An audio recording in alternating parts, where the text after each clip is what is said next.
Le peuple est souvent, et on le comprend, sans pitié lorsqu'il s'agit de se prononcer sur des tueurs, des violeurs, des pédophiles. Ces gens-là ne méritent pas de vivre. Faudrait leur couper les couilles. Bosser, payer des impôts pour les nourrir quand ils sont encore planqués en prison. J'en ai déjà entendu des pareils, hein. Ah. Faut comprendre que le peuple soit de temps en temps en colère, hein. Soyons réalistes. Ceci dit, je me dis quand même, en m'interrogeant, si dès demain on tabasse, on égorge, on guillotine, on garrotte, on passe à la chaise électrique, on pend, on lobotomise, on lapide des meurtriers, des égorgeurs, des étrangleurs, des violeurs, des pédophiles, parce qu'ils ont tué, violé, étranglé, qui peut me garantir pour les jours à venir que les milliards de tueurs pédophiles, violeurs, étrangleurs éparpillés un peu partout dans l'univers ne surgiront plus. Bon, est-ce que, entre régler ses comptes et tenter d'agir pour le mieux, quelle est encore la meilleure solution? Faut-il condamner les violeurs, les tueurs et les pédophiles, ou le viol, le meurtre et la pédophilie? N'est-il pas non plus important de se demander pourquoi, comment, par quel mécanisme certaines personnes en arrivent à de telles extrémités?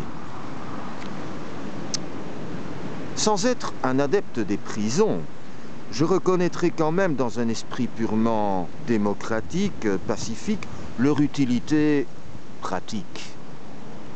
Les tueurs, les violeurs, les pédophiles doivent être encadrés. Il y a toute une société à partager.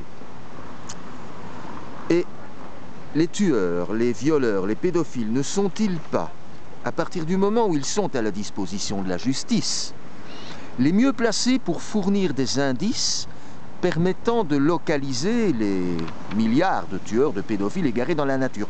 Et si ça tombe, que de réseaux à pas discrets n'ont pas été démantelés, même si les médias n'en parlent pas? Et si on est un peu lucide envers soi-même, n'avons-nous pas tous en nous un tueur, un violeur, un étrangleur qui sommeille?